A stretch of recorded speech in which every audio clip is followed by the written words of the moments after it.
En manchette aujourd'hui, le 30 septembre 2016, la concession Chrysler de Berthierville va fermer définitivement ses portes en date du 10 novembre 2016.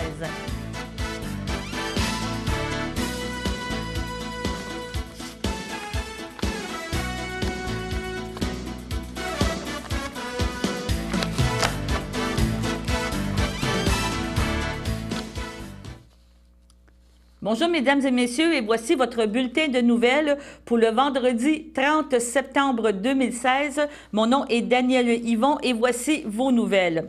Eh bien oui, CTRB a eu la confirmation de la vice-présidente communication, marketing et médias de Albi le Géant, Madame Cathy Laroche, comme quoi que les rumeurs étaient bien fondées. La concession Chrysler de Berthierville va fermer définitivement ses portes en date du 10 novembre 2016. Nous avons tout fait pour trouver un acheteur, mais sans succès à ce jour. Donc, en conversation avec Mme Cathy Laroche, nous lui avons posé que quelques questions. Est-ce que ça implique des pertes d'emploi pour la ville?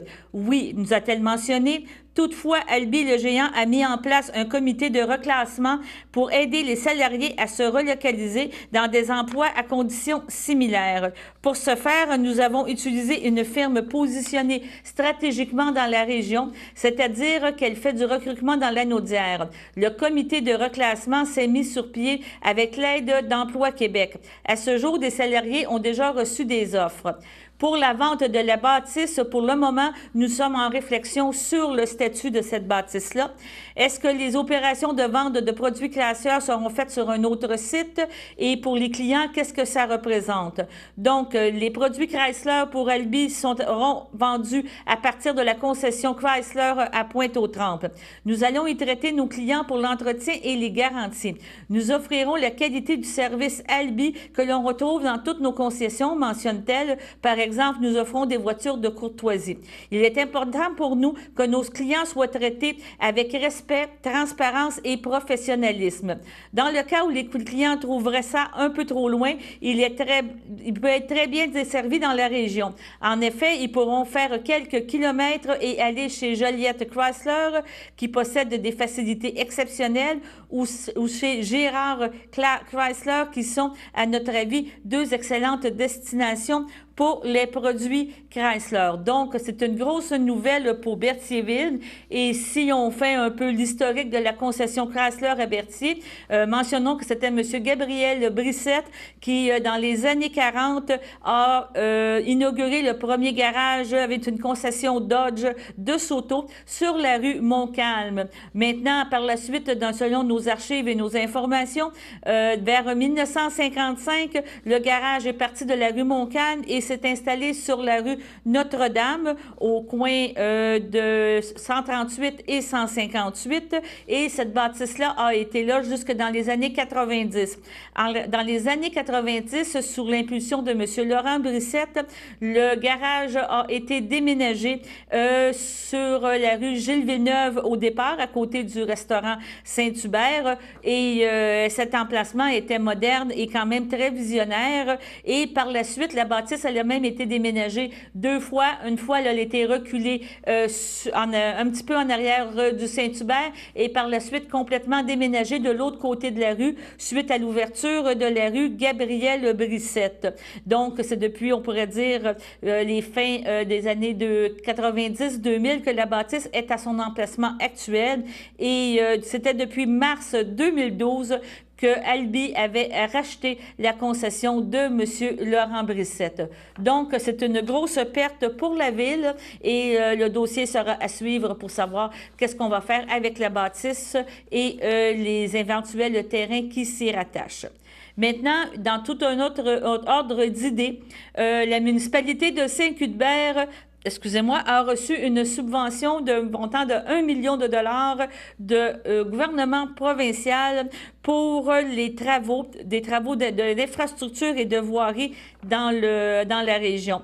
Donc, la vice-première ministre et responsable de la région Lanaudière, Mme Lise Thibault, annonce au nom du ministère des Transports, de la mobilité durable et de l'électrification des transports de M. Laurent Lessard, l'octroi d'une aide financière supplémentaire de 27 337 000 $ à la municipalité de Saint-Norbert pour la réfection de la rue principale des rangs Côte-Jolie, Saint-Jean, Saint-André, Sainte-Thérèse, du petit rang Sainte-Catherine, de la route Belle-Automne, du chemin du 9e rang York et de la traverse Moulin-Doucet. L'aide financière sera versée dans le cadre du programme Réhabilitation du réseau routier local pour le volet accélération des investissements sur le réseau routier local. Selon Mme Thériault, l'appui témoigné par notre gouvernement à la collectivité de Saint-Cuthbert procurera à notre région un meilleur levier pour développer son économie et améliorer la qualité de vie de sa population.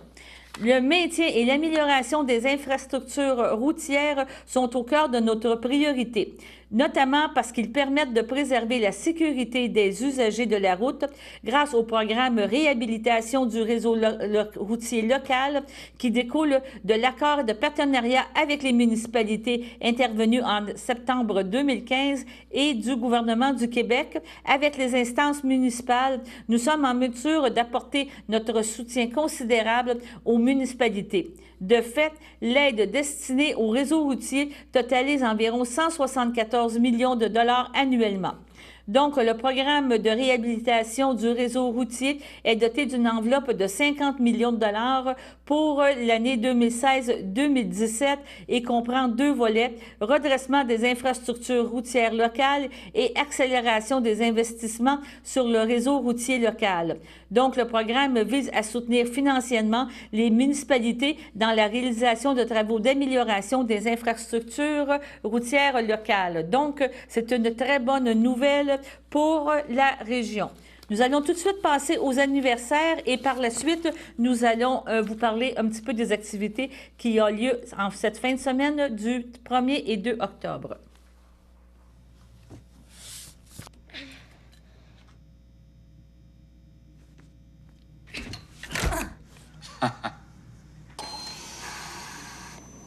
On va devoir amputer.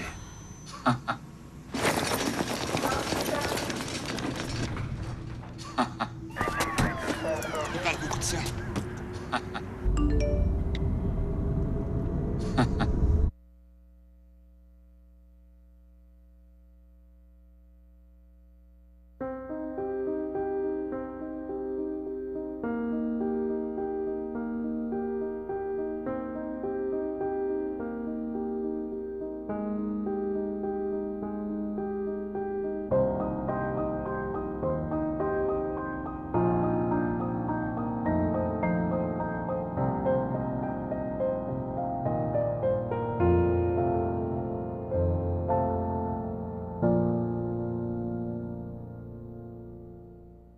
Le samedi matin, dès 9h30, nos téléspectateurs sont invités au Super Bingo télévisé diffusé de nos studios de Berthierville. Un montant de 600 $ est disponible chaque semaine lors de cette joute de bingo télévisé. Un animateur et 3 bénévoles se succèdent à la caméra de CTRB dans le but de vous faire passer une petite heure agréable et payante le samedi matin. On peut se procurer les cartes de jeu chez les dépositaires autorisés participants à Berthierville, le dépanneur Formule 1, rue Gilles Villeneuve, le marché IGA Extra sur la rue Gabriel Brissette, le dépanneur Gauthier-Savard au 480 Montcalm, le marché métro rue Notre-Dame, la pharmacie Brunet rue Frontenac, le garage Pétroté sur la rue Gilles Villeneuve et à Saint-Ignace-de-Loyola, le marché Aldo rang Saint-Michel, le dépanneur Le Magasin Esso sur le chemin de la Traverse. Un rendez-vous tous les samedis matins à 9h30 sur les ondes de CTRB, votre télévision régionale et communautaire.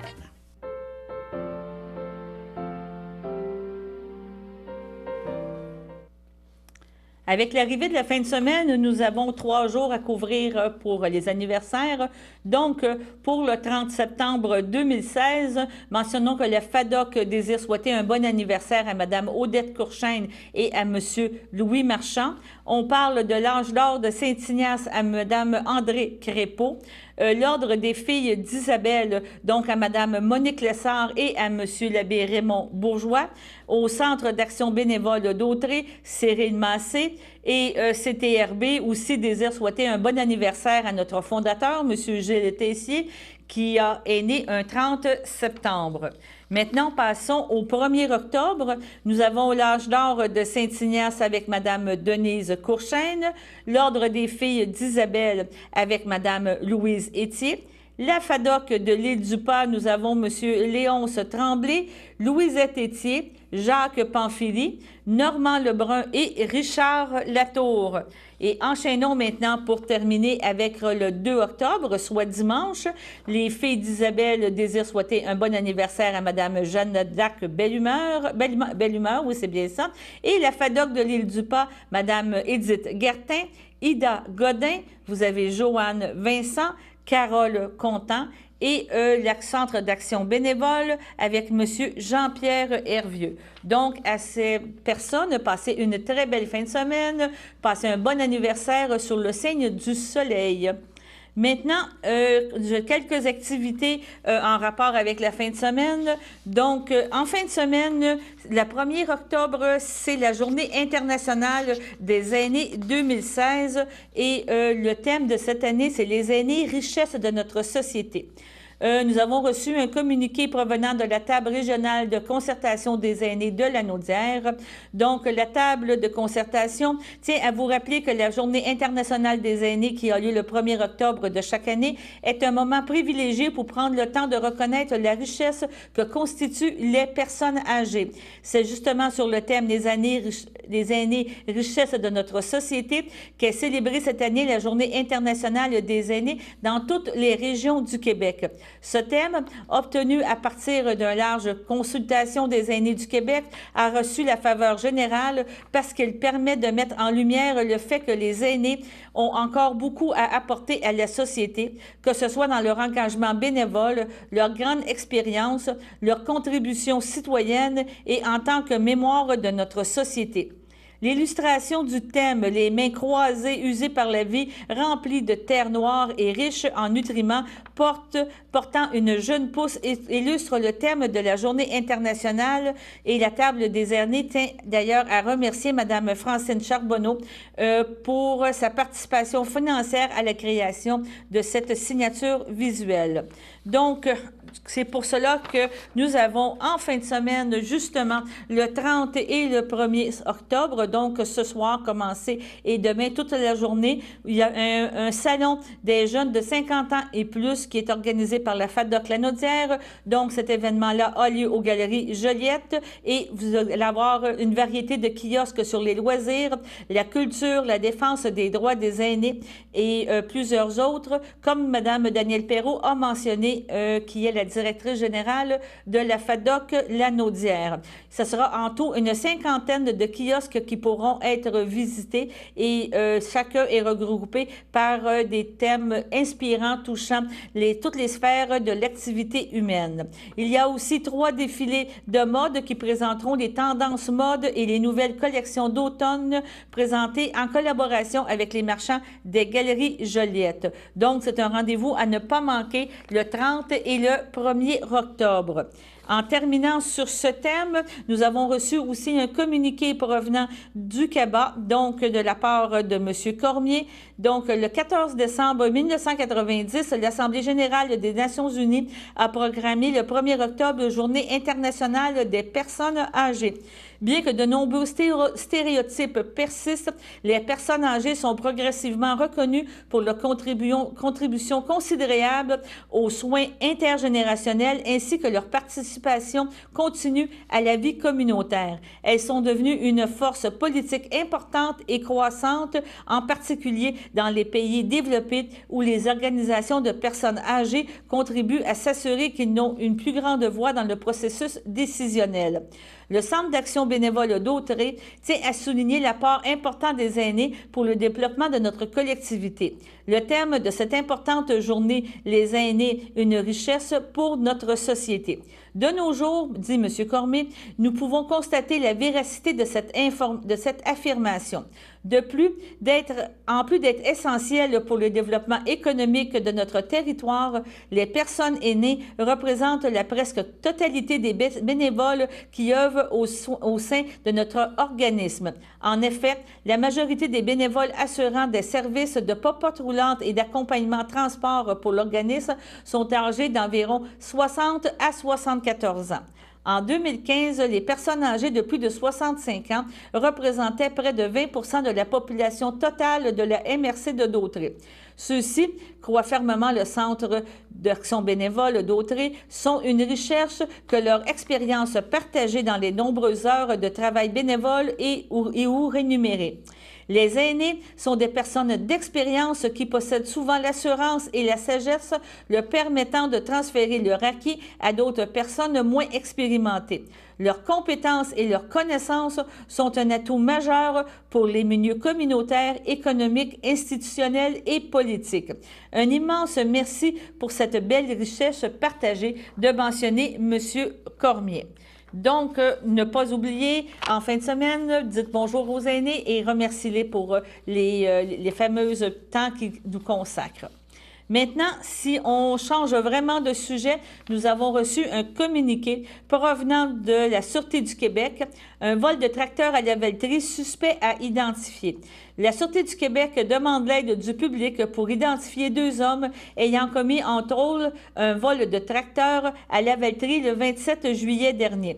Les suspects auraient volé un tracteur orange de marque Kubota qui servait à la coupe de foin en bordure de l'autoroute 31 à la Velleterie. Bien que ce dernier a été retrouvé, les policiers cherchent les auteurs de ce vol. Ils pourraient avoir fait d'autres vols de tracteurs et de machinerie lourde dans les régions de la Naudière notamment.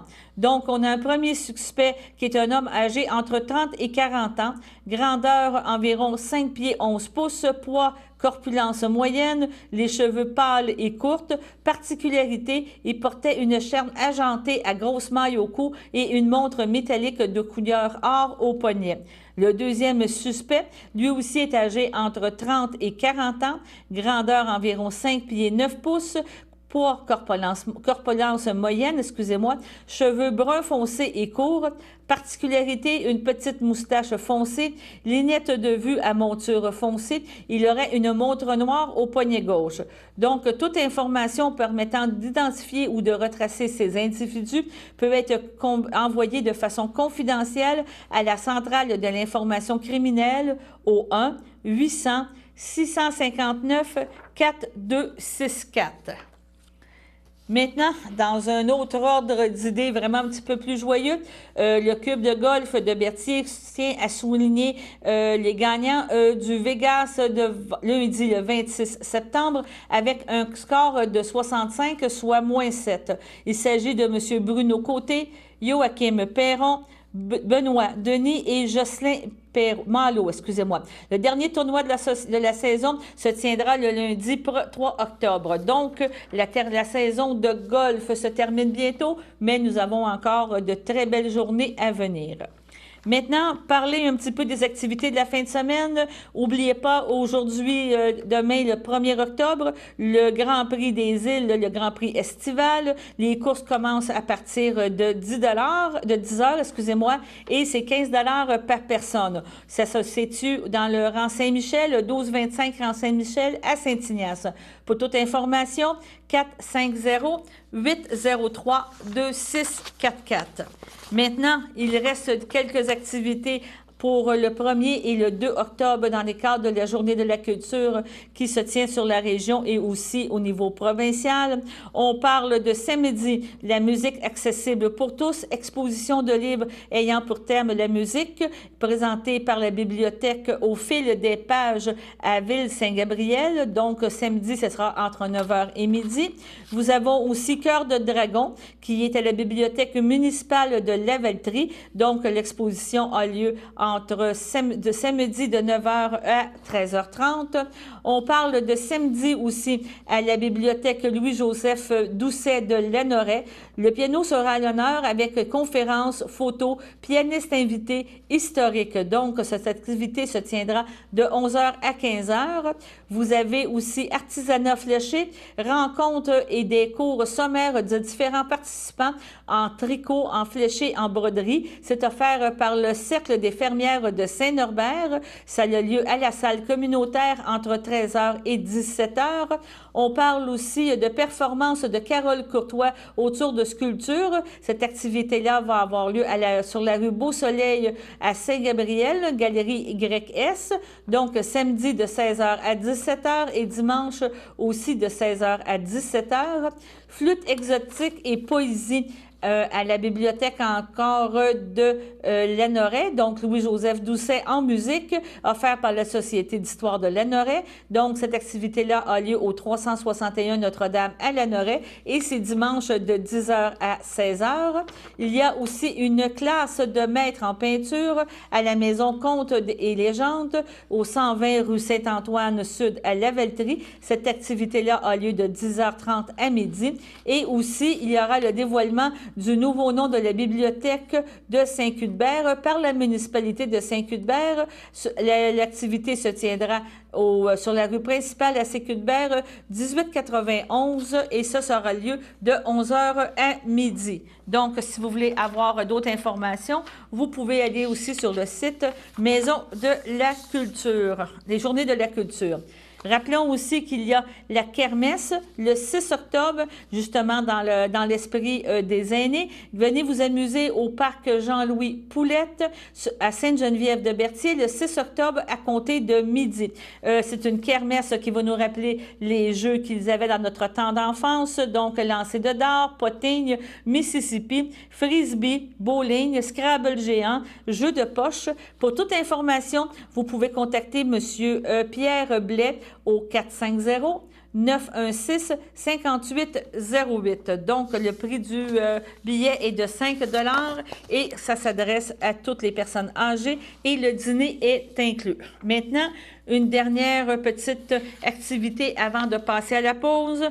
Avez-vous pensé qu'avec le retour de l'automne, les couleurs de l'automne, il y a les stations de ski qui sont ouvertes pour vous permettre d'apprécier la nature. Entre autres, vous avez le Festival des couleurs de Saint-Côme qui a lieu encore en fin de semaine du 1 au 2 octobre. Et l'Association des stations de ski du Québec vous dit, envie de prendre l'air en attendant la neige, les passionnés de plein air auront droit à un automne des plus animés, gracieuseté des stations de ski du Québec. Alors que le gris est dominant dans les centres urbains, c'est tout un autre paysage que réservent les montagnes du Québec, celui des couleurs d'automne. Durant tous les week-ends d'automne, les amants de la nature pourront profiter d'excursions uniques en montagne qui se terminent par des panoramas à se couper le souffle. Donc, c'est une invitation à tous les gens d'aller profiter de cette belle journée et de profiter de la belle température que nous avons dans la région. Maintenant, on va passer aux avis de dessert. J'aimerais ça qu'ici, on fasse attention à l'environnement. Et qu'on fasse notre part contre la pollution et le réchauffement climatique. Est-ce qu'il y a des solutions pour ça chez nous? Bienvenue chez vous. Christian Turpin, conseiller en environnement. Ici, on est un des leaders mondiaux en énergie propre. 99% de notre électricité est produite à partir de sources renouvelables.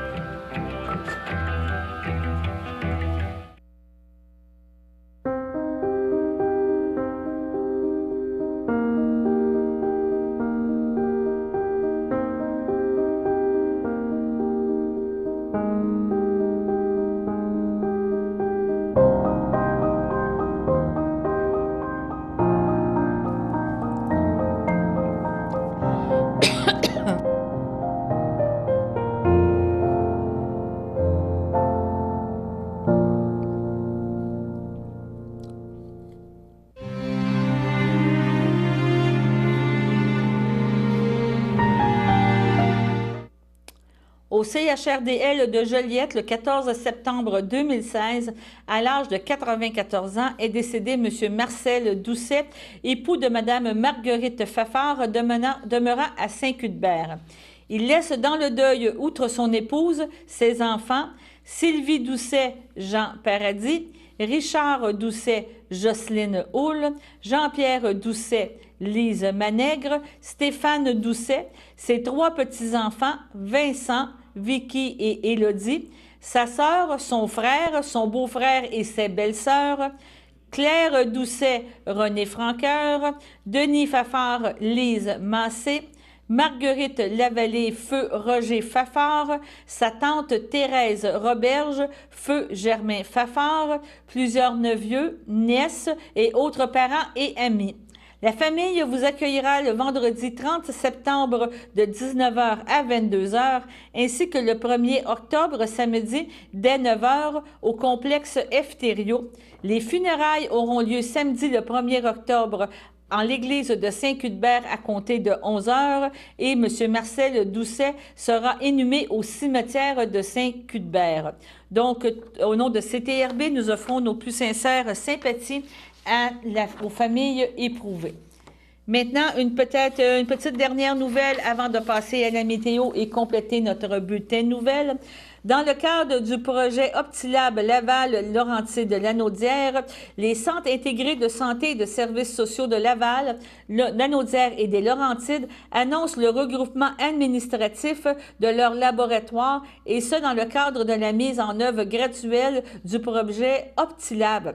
Ainsi, dès le 1er avril 2017, la gestion des équipements, des ressources financières et des ressources humaines des laboratoires de ces 3 régions seront sous la gouvernance du CI3S de Laval. Annoncé en 2011, le projet Optilab se poursuit et s'échelonne encore pour les 5 prochaines années.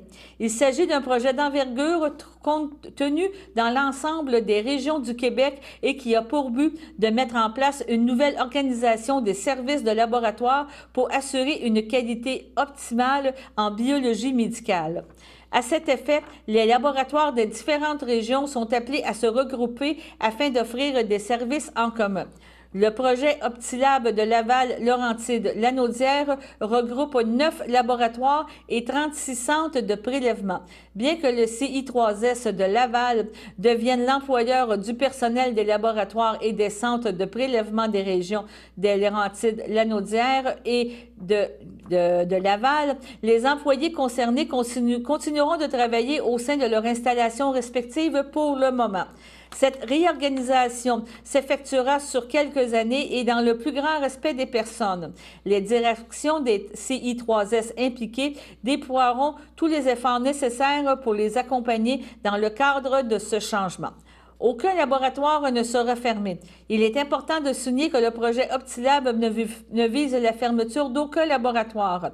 Un laboratoire principal dit laboratoire serveur sera établi à Laval où la majorité des activités de biologie médicale sera concentrée. De leur côté, les laboratoires actuels, nommés laboratoires associés, conserveront les niveaux d'analyse nécessitant un résultat urgent ainsi que celles ne pouvant subir de transport. Il s'agit donc d'une réorganisation des rôles pour chacun des laboratoires.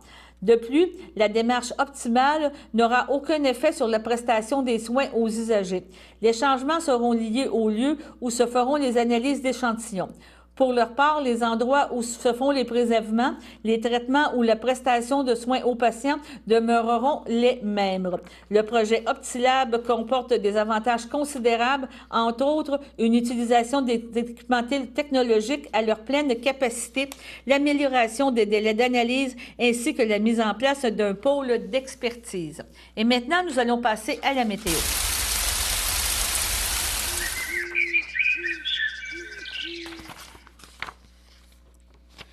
En ce beau vendredi après-midi, nous avons une belle température de 18 degrés Celsius.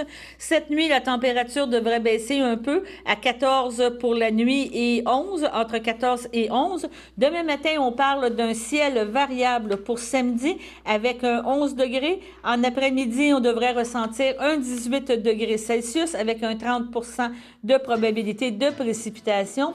On parle de dimanche, une faible pluie à 70% avec une température de 16 degrés Celsius et le retour du soleil avec quelques risques d'averses pour